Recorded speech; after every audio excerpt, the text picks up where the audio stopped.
Welcome again. We are going to continue still talking about CBC, and this time round, I want us to understand the tracks that learners will be able to follow after grade 9. And these tracks, the first one is the art and sports pathway. All these pathways have got sub pathways, or they are subdivided into categories. So the art and sport pathway is subdivided into performing arts track.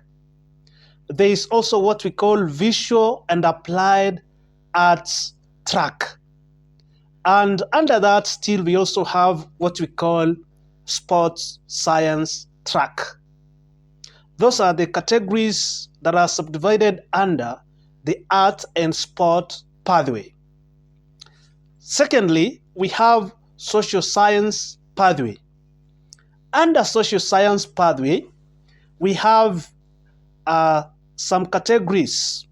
And the first one is humanities track, where learners will be expected to undertake some humanities as we understand them. We also have languages track, and thirdly, we have business studies track. Those are the subcategories under the social sciences pathway or track.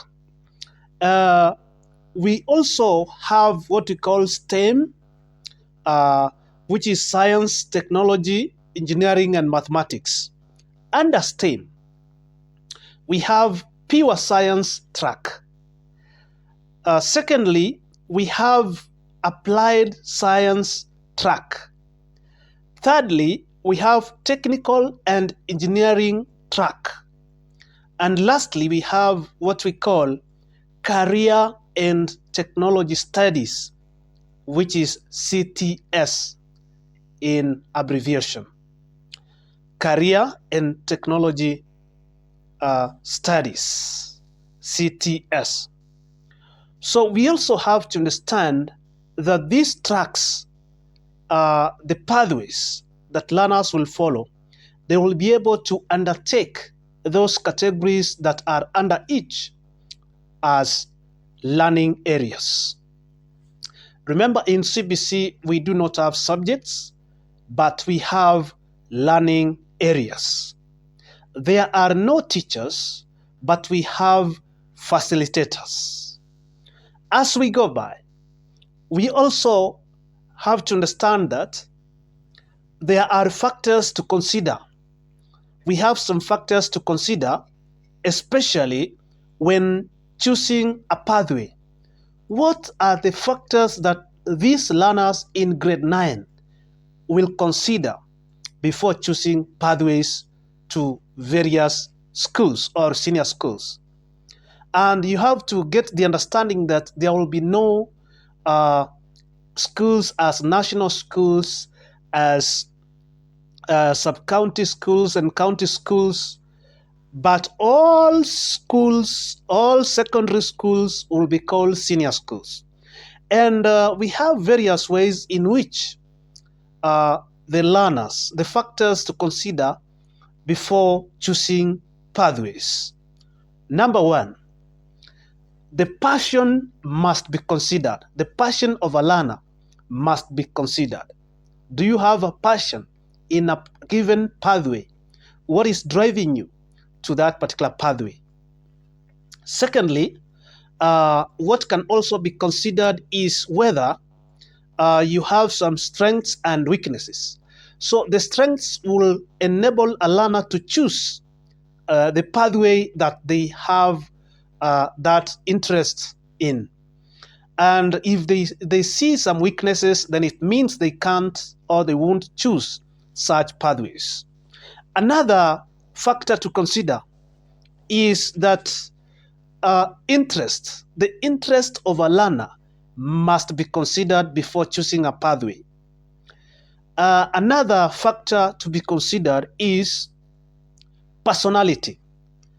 The personality of a learner must be considered before choosing a pathway.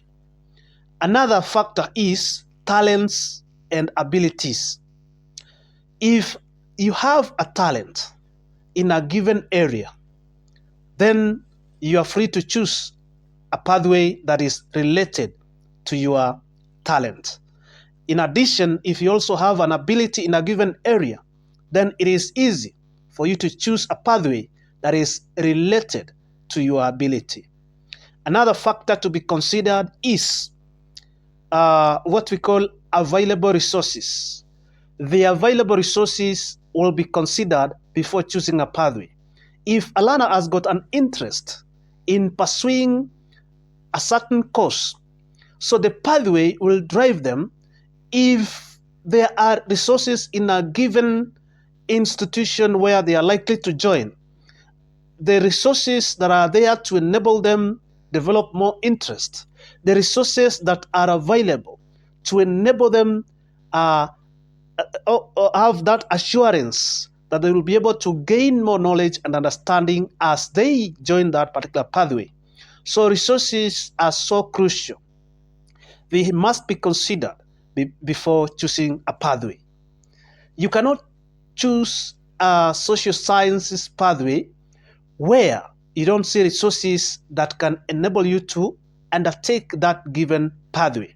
You cannot choose STEM pathway and go to a school where there is no laboratory, there is no lab, there are no apparatus, no resources. So those resources are so crucial and paramount before choosing a pathway. Another factor to be considered before choosing a pathway is skills and training. The skills and training must also be considered before choosing a pathway, and that is so paramount and crucial. We must understand that in CBC, there is no teaching, but there is what we call learning. And what is learning? You could be asking yourself what this learning could be, because in CBC, we talk of learning, that the learners are given room for them to learn. And what is learning? Learning is, it could be defined as a continuous process of acquiring knowledge. It is a continuous process of acquiring knowledge. Why is it continuous? It means that learning is a continuous process. It is something that must be done repeatedly. Not only knowledge, but also skills, values, and attitudes. So to give a full definition of this is that learning is a continuous process of acquiring knowledge, skills, values, and attitudes. All these must be acquired in a learning process. So the learner is likely to acquire knowledge during learning. The learner is also likely to acquire what we call skills during learning. And the learner is also likely to acquire values during the learning process. And they are also likely to acquire what you call attitudes during the learning process. And we must also understand that as facilitators, there are some things that we have to unlearn from the old way, that is from the OBC or the 844 system. If you cannot unlearn the old way of doing things, it means that you cannot relearn the new way of doing things. So first of all, we have to understand these terms before we understand how to unlearn from the old way and relearn the new way of doing things, that is CBC way. So what is to unlearn? To unlearn, this is the process of doing away with an outdated habit. When you do away with an outdated habit, it means that you are unlearning.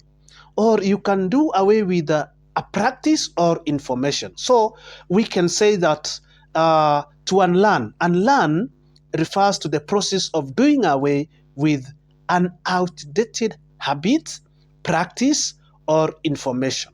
So when you do away with the old information, when you do away with the old practice, when you do away with the old habit, then you are doing what we call unlearning. So it is good for facilitators to unlearn the old way of doing things so that they can be updated to the current way of doing things.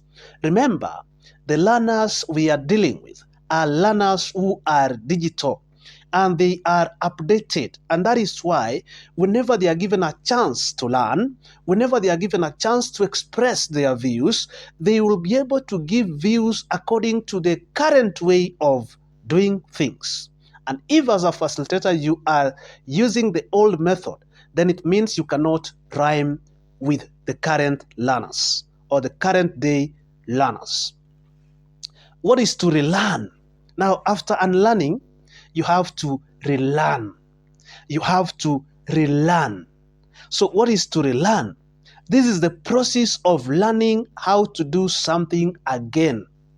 So the way of learning how to do something again is to relearn. So we have several things that as facilitators you should unlearn. First of all, as a facilitator, you must unlearn from knowing everything. So knowing everything means that you are able to give answers to learners. So let us unlearn from doing things that way. We must unlearn from knowing everything. Yes, of course you can know everything, but knowing everything does not mean that you have to give the whole information to the learners. Learners must be given a chance to express themselves, and that is what CBC is all about. Another thing that facilitators must unlearn is measuring learning by a letter or a number. We cannot measure learning using a letter or a number. Never. We must unlearn from that. And we must also unlearn from establishing rules in the classroom. In the old way, teachers in 844, they used to give classroom rules. That's rule number 1, no making noise. Rule number 2, no going out without permission. Those rules were there in the old way, that is in the 844 system. But we must unlearn from that. You cannot have classroom rules in CBC. We must also, as facilitators, unlearn from being neutral. How? We must unlearn from being neutral, which means that we have to echo on what learners are doing. We must support the responses they are giving, not just keeping quiet that they have given responses. We also ought to give the feedback or the conclusion in whatever contributions that the learners are giving in the learning process. So we should give our view or our stand at the end of it all. So let us stop being neutral in the learning process. Facilitators also must unlearn from what we call sitting learners quietly to listen. That you sit them, keep quiet. It is time to do mathematics. It is time to learn English. Keep quiet, everybody. Then you give information, you pour out your information because you now acquired a degree. You went to university, you have a PhD, you have information. Now you give them the full information. That is not the way of doing things in CBC. You must listen. You must listen to the learners. Give them time. So, and learn from sitting learners quietly to listen. Learners must talk. Put them in groups. Group them according to their abilities, according to certain features. Then they can discuss as you go around, as you see what they are doing, as you listen to their contributions. They will give you even things that you do not know. Yes. So another thing that as facilitators we must unlearn from is making home fun or assignment an essential part of learning. Home fun or assignment should not be an essential part of learning. That you now put it compulsory. You emphasize on it too much in such a way that if learners have not done the home fun, you punish them. Let us unlearn from that method of doing things. Let's relearn the new way of doing things so that CBC can be able to help our learners. These learners are waiting to see our role in CBC. But if we do not play the crucial role, our role as facilitators, then the learners will have us to blame. Otherwise, in my subsequent lesson, we shall continue talking more about classroom lessons and how to go the CBC way. Thank you for your time. Remember to subscribe, like, and comment. God bless you. Thank you.